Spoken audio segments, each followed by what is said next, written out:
បាទសួស្តីបងប្អូនទាំងអស់គ្នាអញ្ចឹងនៅក្នុងវីដេអូថ្ងៃនេះយើងនឹងបន្តទៀតជាមួយទៅនឹងការប្រើប្រាស់ទៅលើ Google Tool បន្ថែមទៀតណា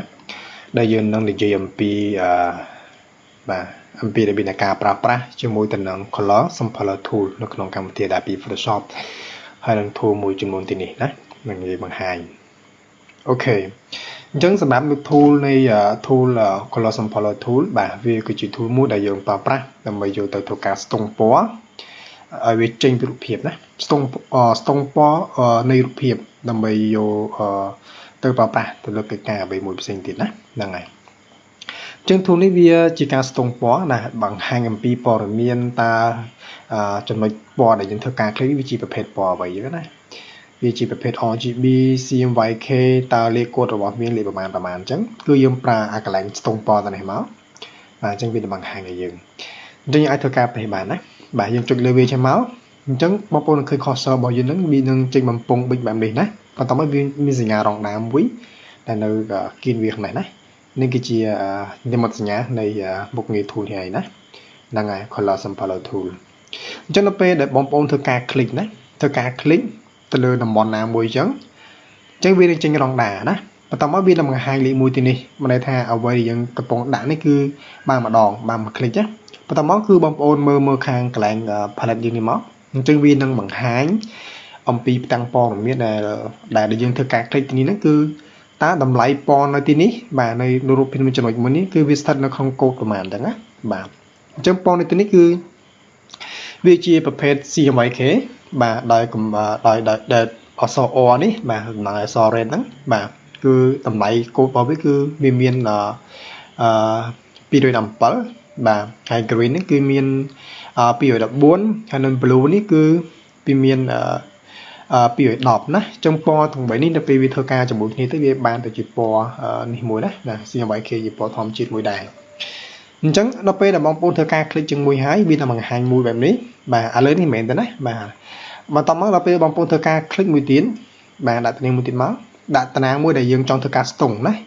តំណាងមួយដែលយើងចង់ដឹងថាតើអាកន្លែងទីនេះវាប្រភេទពណ៌អីគេវាលីពណ៌អីខ្លះហ្នឹងណាហ្នឹងហើយដាក់តំណែងមកវានឹងបង្ហាញយើងប្រាប់មួយទៀតបាទជាកន្លែងនេះវាបង្ហាញបន្ថែមទៀតណាព័ត៌មានផ្សេងគ្នាឧទាហរណ៍ខ្ញុំ click នៅកន្លែងក្រហមនេះមកអញ្ចឹងអានេះ note 3ណានេះជាកន្លែងឯ note 2ឯ note 3 note 3វាបង្ហាញបែបនេះណាអញ្ចឹង RGB វាមានប្រភេទពណ៌បែបនេះ click តំណាងទៅចឹងហើយណាបែបនេះគឺវាបង្ហាញបាទវាបង្ហាញព័ត៌មានអំពីពណ៌ណា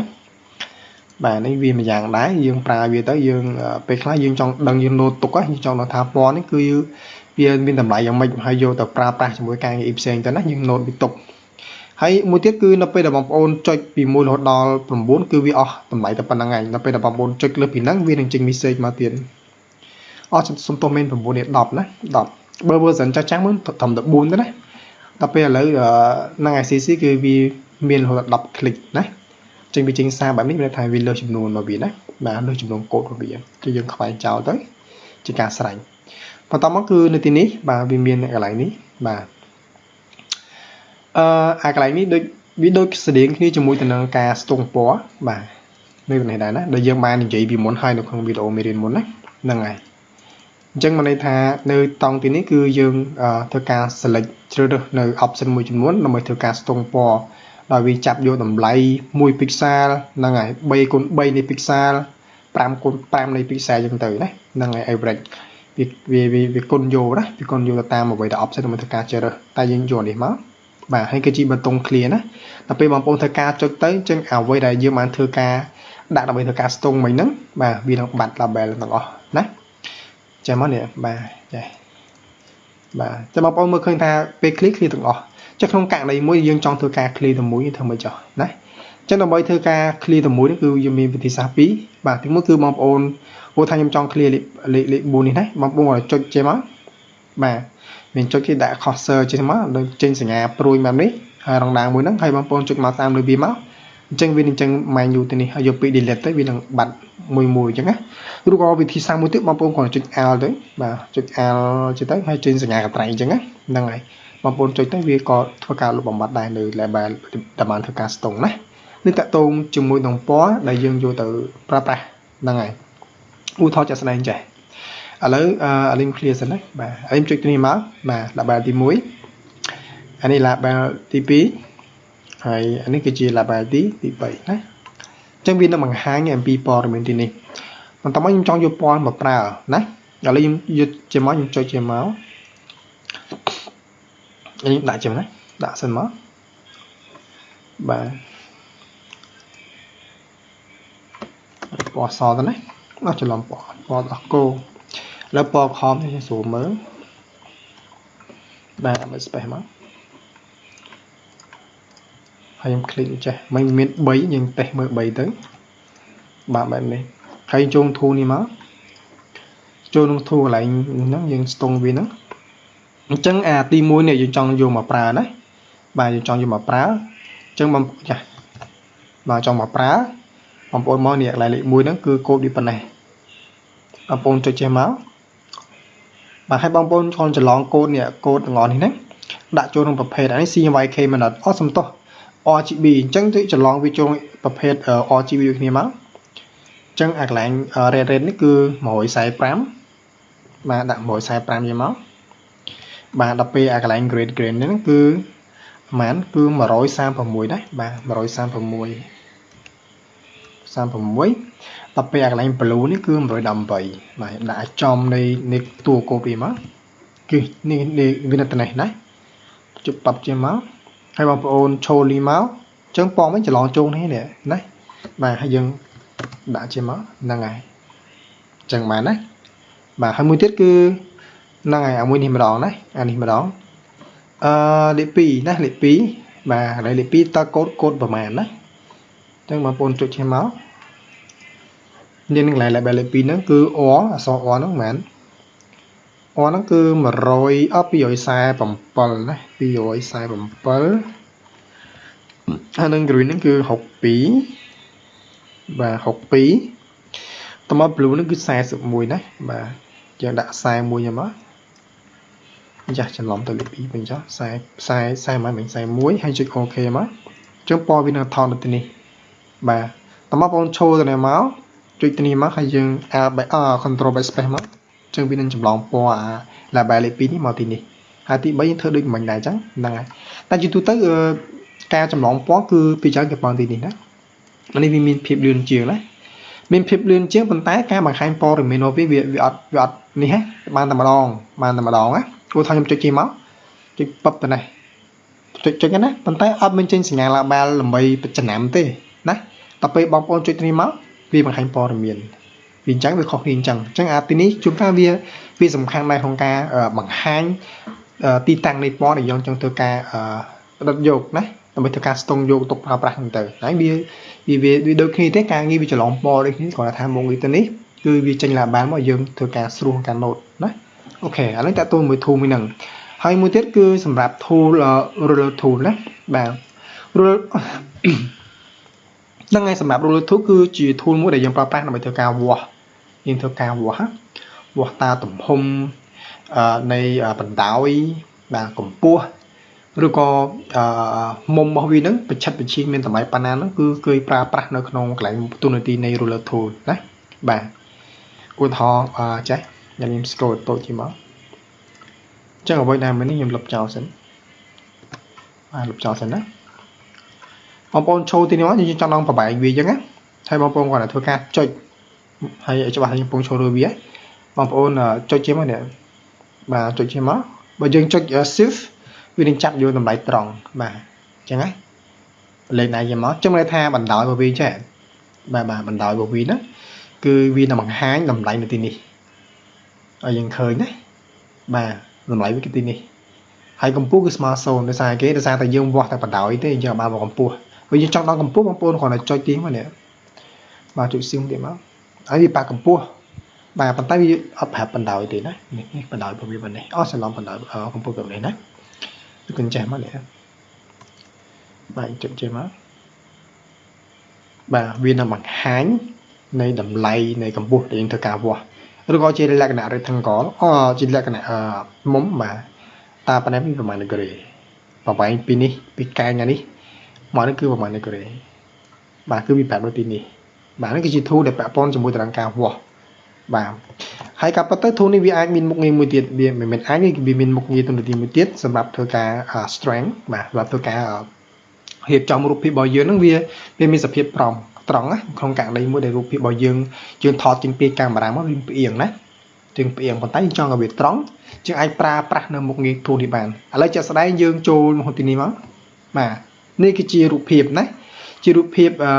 បាទសត្វជាទីស្រឡាញ់បាទយើងថតទៅគឺវាឧទាហរណ៍ទៅណាបាទ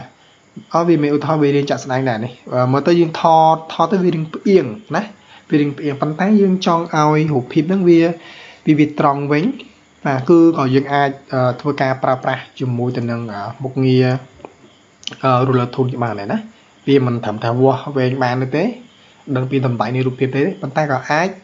យកវាមកប្រើប្រាស់សម្រាប់ធ្វើការតម្រង់រូបភាពនៅក្នុងករណីរូបភាពដែលវាមានលក្ខណៈផ្អៀងផ្អងចឹងទៅណា